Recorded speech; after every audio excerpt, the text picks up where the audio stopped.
এখন থেকে আপনার প্রিয় সিরিয়ালগুলো ফ্রিতে দেখুন এক্সক্লুসিভলি শুধুমাত্র সান নেক্সটে। এখনই অ্যাপ ডাউনলোড করুন।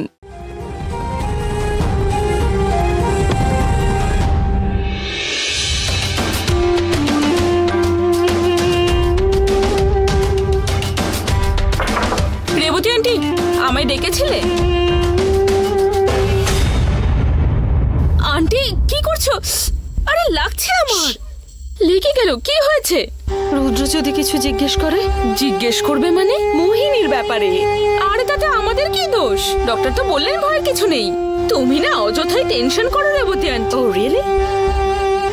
রুদ্রর এত পেশেন্স আছে যে ও সবকিছু ঠান্ডা মাথায় শুনবে? ও এসেই তো আমার উপর ঝাঁপিয়ে পড়বে।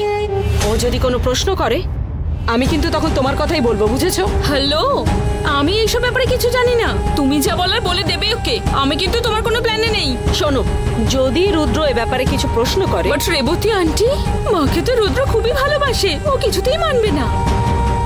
তারপর রুদ্র যদি জিজ্ঞেস করে আমাকে, না না না, তোমাকেই ধরবে, কনফার্ম তোমাকেই ধরবে।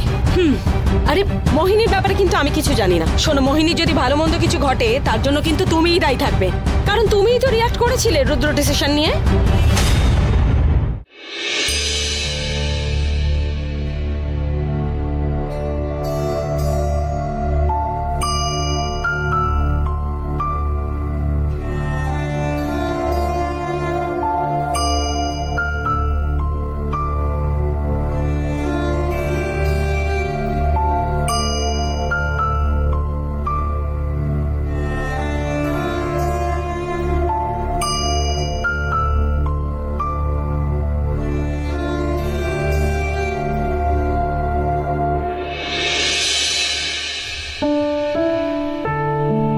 দেখে কি বলেছে ডাক্তার?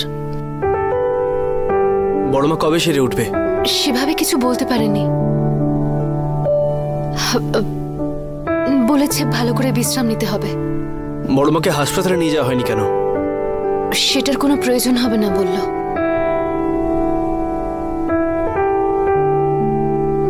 ইঞ্জেকশন দেওয়া হয়েছে নাকি? হ্যাঁ। কি করে হঠাৎ করে পড়ে গেল? আপনি বাইরে চলে যাবার পরে বড়মা পড়ে গেছিল, ওখান থেকে নামার সময়তেই মাথাটা ঘুরে পড়ে গেছে আমার চোখের সামনে।